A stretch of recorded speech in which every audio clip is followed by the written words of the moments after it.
been doing fabulous conversations for Fresh Talks Global Vision. I've been doing these one-off conversations around mindset and mindset to the heart, opening the heart, learning about people's stories, learning about how they view what they've been going through in life, what they've learned, and where it's taken them.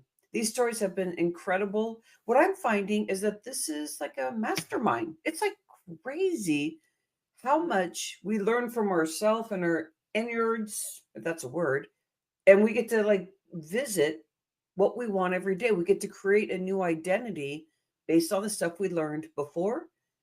Even if it was a minute ago, someone may say something, you go, oh, my whole life has changed. So that's what this show is. I am here for hashtag speaker locking arms. If we're out there sharing our vocals not being shut down, then we're going to be able to make such beautiful changes if we keep opening our mind and our heart and our spirit to like, really, why are we here? How can we love on people more? How can we make this world a better place? And the more that we partner and that we really see each other, we stop competing. We look at ourselves authentically and we go, hey, there's nobody else out there like me. How come I'm competing with anybody? Because everybody's a superstar. Well, let's start this conversation here right there. First, before I get a really introduction of what Shelby Decker is about, I want to say hello. How you doing, Shelby, today? How are you? Good, thank you. I'm glad to be here. Thank you for having me.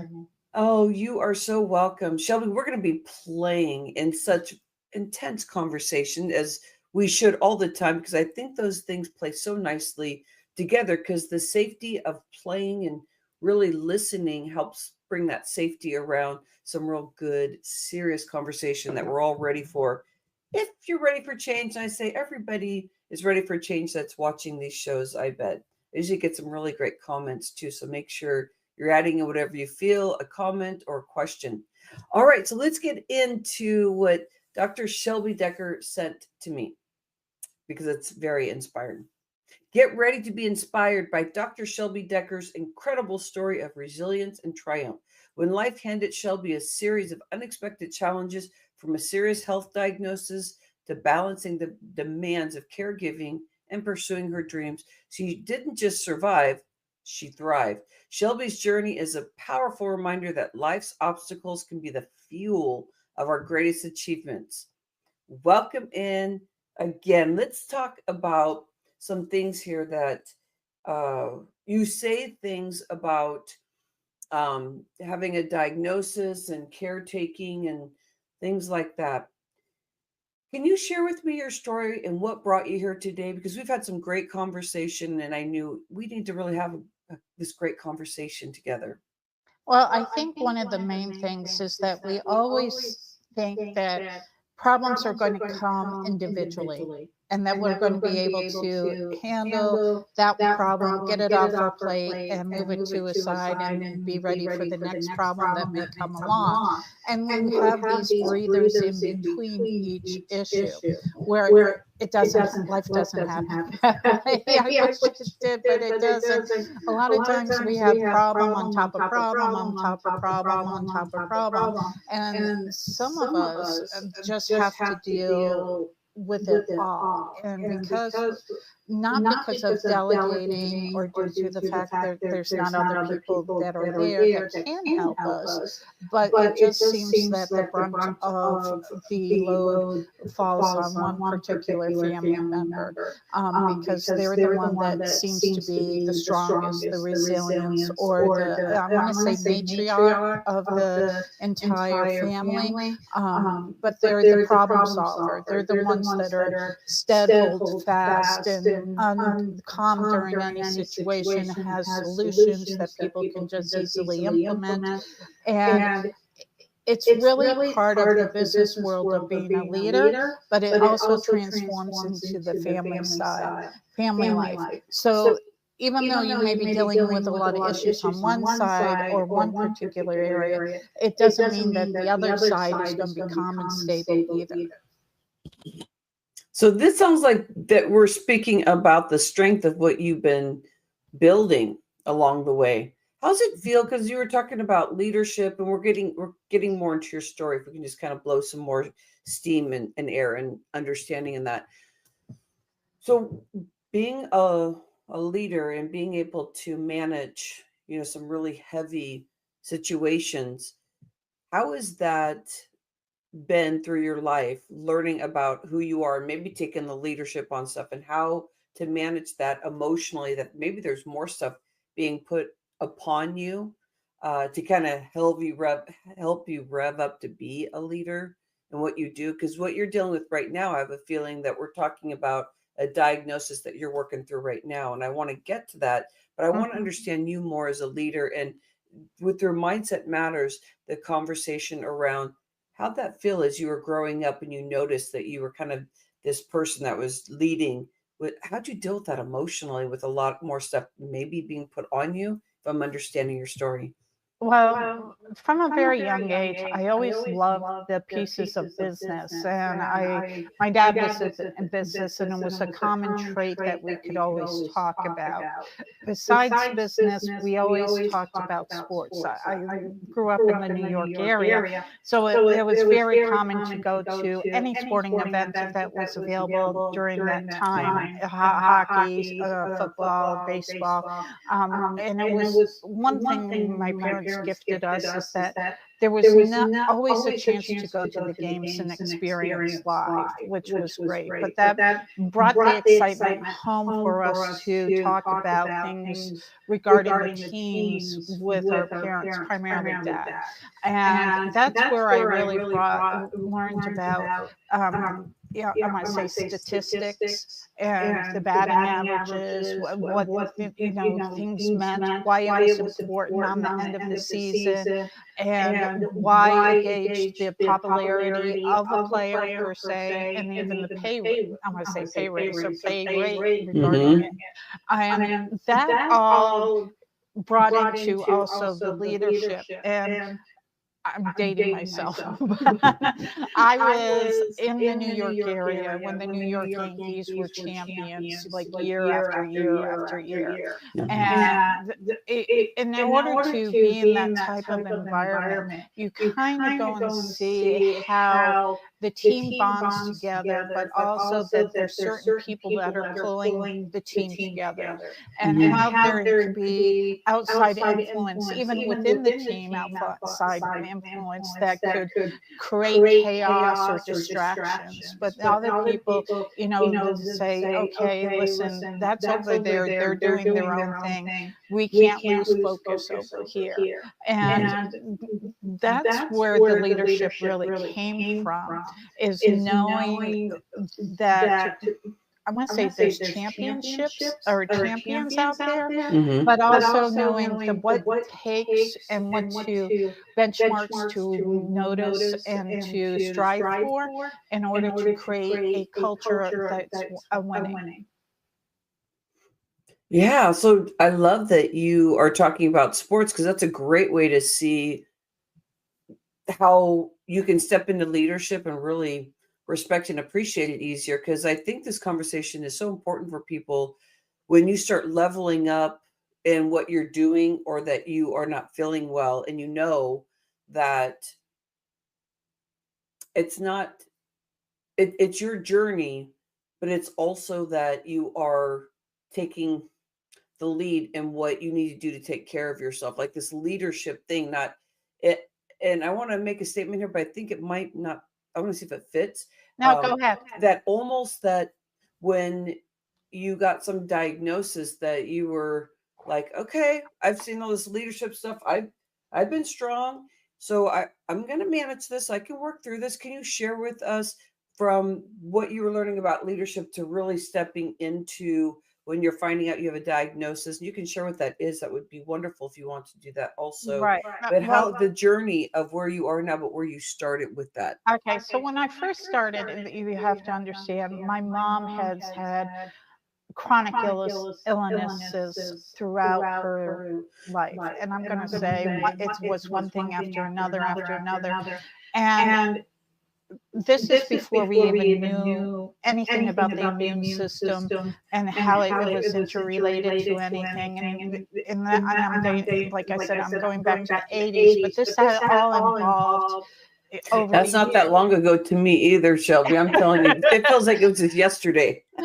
but you have to realize and recognize too how far medicine and the technology in medicine has come, Yeah. because we never talked about that. Never mind when I was diagnosed with breast cancer was not really a fully acceptable, I want to say fully acceptable, but it was talked about, but it was not really common. Yeah. And it wasn't, it was a devastating news. And I remember too, like Betty Ford, I think, had cancer, I was just a youngster, and it was like, oh my goodness, and it was also, we didn't say cancer. It was the C word. Oh, she has cancer. It wasn't really just talked about. And I think there's a blessing in disguise that now we could talk about it openly, Yeah. but also in the same token, I don't want it to get so common that we don't recognize that it's still life threatening, that there is solutions out there for some people who have it, but other people don't have the same, I don't want to say journey, but same ability to overcome it, let's say, and have a full life. So with my mom's illnesses, I decided to go to the doctors. I denied myself for years because I was always helping her and everything, and I didn't take care of myself, which is very common with a caregiver. So I said, walked in, and please laugh with me. I went to the doctor and I go, I'm a virgin. Just do what you need to do. Do the whole workup. You got me. I haven't been to the doctors in like a decade. Just do what you need to do. Yeah. And they did. And that's, I am thankfully enough, and I can't stress the importance enough of having a mammogram, because that's where they found the breast cancer. But besides that, I had hypertension, I had high cholesterol, I had diabetes, and the cancer was, I want to say, the most important one in the sense that we needed to focus. The diabetes was close behind it. We immediately got myself on medication for that, and also the hypertension. And we started working with it. But the breast cancer that came back positive in the sense that the mammogram looked strange, didn't look right, went to a surgeon and said, I don't like what I see when they took the biopsy. Yeah. So much that they said, our cancer team is meeting next week. I want you to be there.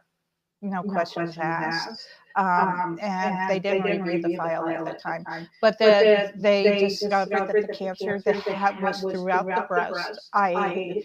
There was no other option but to take the one breast. I decided to take both breasts because I just didn't want to be lump-sided. That's how I felt. Yeah. And I felt too, I didn't want to go through this again in 6 months for the other breast, even though the chances were slim and near none. I just didn't want to put myself through that entire surgery again, and the mental and the emotional part of it again, if necessary. I was trying to avoid that.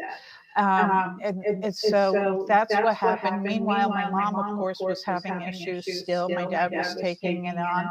My daughter came to be my rock and try to be my, best thing. My father was doing his best in the sense that he stepped up and he was taking me to the doctor's appointments with me. And so I had another listening ear and understanding. My mom at the time was wheelchair bound, basically, so she could not, go with me and be that part. I was living with my parents because I was going through my dissertation at the time. You had a And lot going on, oh yeah, yeah, and and all then the stuff that you were, all the diagnosis that you had at that moment. Sounds like there's a lot of mindset stuff you were learning about, like having all the hypertension and diabetes, and like your whole body felt like it was going that route that your mother was already dealing with. But it sounds like, can we go in there about that? There has to be a shift here, right? right, Because here's I want to can I say ask that part question? technology has come so far, but we still don't know enough in the Oh, sense that you hear that stress will aggravate and instigate cancer, but they mm, can't tell you how that happens. They don't know exactly what prompts it or triggers it. And I swear to God that my crazy life yeah, kind of resulted in this. I mean, and also yeah. at that time too, we didn't talk about mindfulness or mindset. It was just beginning to No. come into the world and everything. Well, Yeah, and I think about this, Dr. Shelby, I want to shift it just a little bit here. I love what you're saying, but I want to shift it just a little yeah, bit, yeah, go ahead. because this feels like you're ready. I'm ready to lift this. We have about 8 more minutes here, so I want to Oh, make okay. sure, because I'm sorry. you got some good stuff. It's okay. No, you're. I'm guiding. I'm just the host here. Um, you know, I love that you are going in that part about the mindset stuff. When we were growing up, we had no idea that it wasn't cool to, like, we thought, well, this is cool if we don't like get into the emotion of it. We're talking masculine, we're talking leadership. Right, Like, if right, I don't cry, I'm strong, and right. all that kind of stuff. Like, I felt that too. I got on medicine when I was 29, and I was just, every day taking that pill. And it's because we just didn't understand so many things that are available, the research out there to understand more about our body. So it's really wonderful. Where you are right now, can you give us from where you, like, I want to talk about mindset and how, I'm like, I want to talk about you, not just the industry and what's going on out there. I want to get to know you, Okay, Shelby. so Can right you please, now, here, hold on. Let me just yeah, ask the question. go ahead. Hey, I know this is exciting. Um, so I mean, I'm all with you. I don't mean to disrupt this That's conversation. I'm okay. just trying to, kind of get in that area. But what is it around mindset that you wanted to be here today that you're really recognizing that I want to speak about? You were talking about your mom, we're talking about you, we're talking about generational stuff, and you were starting to bring that all on. And we didn't know about all this mindset stuff and the energy of what can happen within the body when you're just bringing that all in, especially as a caregiver. So, where are you right now? If we can back into where you were from where we're talking about now, you get your diagnosis, you're learning more about yourself, and emotionally what you've worked through in your mind to help get you to Well, where you right are and the now strength that you're in right now. I am in remission. Hmm. Um, Let me just put in context. My mother is in a facility full time, and that has allowed me to disconnect or detach to a bit. My dad and I are living together, and he has now taken over the role of her primary Wow. caregiver. Um, I have to support him because he just turned 88 years old and is beginning to have mind issues himself. But this did put slide a big concern off my plate per se. So with me being in remission, I have gone from the mindset of fighting that I'm going to live. I am going to beat this thing as much as I can. I am going to do the research and find out what's best for me and Yeah. take those necessary steps. But also, I'm at that delicate stage that I know because I've just been in remission now of 6 months that I Oh, know. congratulations. Thank you. But I Yeah. also have that hesitation that it can come back so soon. It's Yeah. not like, hey, I have been free of cancer for 12 years and there is a risk of it coming back. But because it's been so long, I have that stability that, or greater chance that it won't be, and I can plan things for the future. I Yeah. am not there yet. But And I then, do love that your life has shifted more, so it may give you more of a opportunity in the mindset and be able to manage you know, today and future moving forward thereafter too, which is great. Right. And I think the biggest thing is that you have to take one day of a time, and every day there is a shift, and you have to build on it. And what I'm dealing with right now too is that I am dealing with a degree of depression, and I am seeking help with it. And I am because it's been diagnosed as a medical depression due to another medical condition. Because my life all of a sudden drastically changed. And even though I have embraced a lot of aspects of my new life, there is a lot of things I can't do in my old life that I Yeah. want to do. And the only way I can portray it as is like we're not 25 anymore. And sometimes we really think we could go out and party all night, or you do go to that concert, and then we take Totally. it for 2 days. Sleep for 2 hours, still feel Right. lively. Right. But now I have opportunities coming to me, and I have to question myself, can I really do it? And I talk about this in the sense that I've been invited to do a leadership workshop for military veterans, women veterans. And it's down in Miami, and it means traveling to Miami, which is only 45 minutes away. It's Oh, not that good. much of a big trip. Yeah. I would have to stay overnight, stay in a hotel, walk down to the conference room, set it up and everything. And I'm just questioning now. I used to do it all. I can't do it all now. I just can't. So before I would probably drive in the day of. I'm now thinking I have to stay the night before. I probably will need to have an assistant help me. I will want someone to drive me down there too. So there's a lot of little logistical things throughout the entire day I can no longer do. Yeah. And it's upsetting, it's frustrating, it's aggravating. It's like, why can't I do this? And you have dark moments. And Can I ask you a question? Because we're getting close to the tail end. Do you feel that since it's so close to dealing with your diagnosis and being clear, which is so wonderful, congratulations again, do you feel that you're starting to build more strength and that could happen where it gets and builds more and more so that you feel like you can manage things differently, and that right now you're in interim and healing? Absolutely. But it's going to take a whole different lifestyle than I have. And that's where the mindset comes in, because I was able only to exercise 2 or 3 days a week. I have to exercise now 5 to 7 days a week.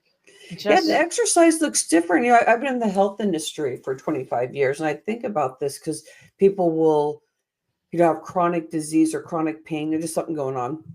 Right. And they're like, well, I need to work out every day. And what you're saying, and it's like, yeah, but the working out looks different than maybe when you were working out 3 times a day of like trying to work hard, because you don't have to deplete your body. You need your body to move. You need to talk to your body that you love your body. You can take on. I want to say these. purposeful. Hello, here, Dr. Shelby. Can I finish my sentence? Yeah.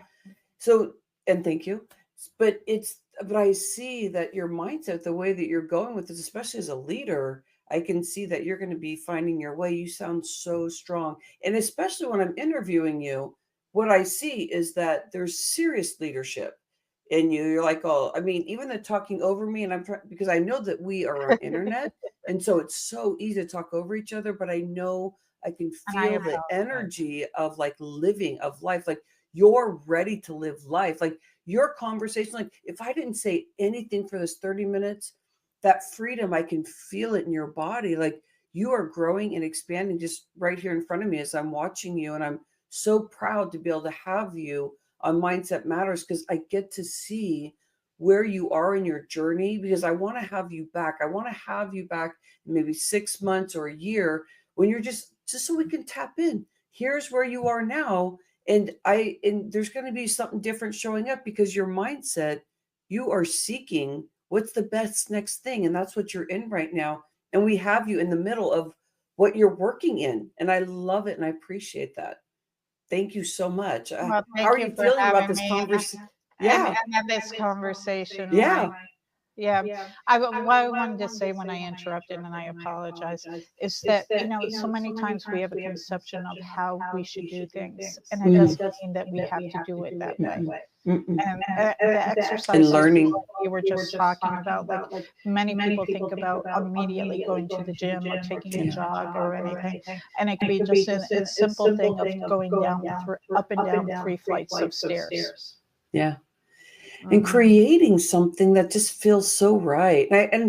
Uh, I know we're over just a couple minutes here. Is there something that opened up for you more and more, or that you got closer to in your spiritual journey to be able to really feel? I know that you're going through stuff when you were talking about depression and stuff. Anything you're tapping into around your spiritual journey and learning, I just like one my of the workouts and what I feel like and what my body feels like, and to be able to answer Yeah. those questions? I never really talk, or even when I get depressed, it's not what I don't have. When I get depressed, it's more of like, okay, I can't do this and I don't know how I want to change it or how I can do it. And that's where I want to say the depression hits me. Yeah. But on the other side, every night and every morning, I am thankful. I am, the gratitude is a huge, huge, huge part of my life. It's just going down the street with my daughter, and she taking me to the doctors is one thing. Being able to, like last night, Dad came in and from visiting Mom, and I go, listen, I don't feel like cooking. He's like, okay, what do you feel like eating? Let's order out. Is and bring something in. It's a lot of little things that we take for granted. And that's what I learned with the diagnosis and the fight to get better. It's like, people don't realize what you do in everyday life, when that is taken away and then you get it back, you appreciate it more.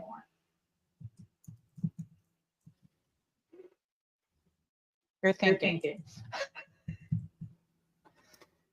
I just love this conversation because now you've had, 30 minutes to like get a lot of this out, and you're really getting into the heart center of things here, of really where you are right now, and maybe even actualizing some things because of just being able to speak about it, have a safe space. This is about you. This interview and this conversation is about you. And I'm so happy to be able to highlight where you are. And I hear your heart center about how you're working through these things that are just, they're right in your face. And when things are happening that are different, it feels so vulnerable. So I can't wait to hear more about your journey. So we'll definitely be connecting again.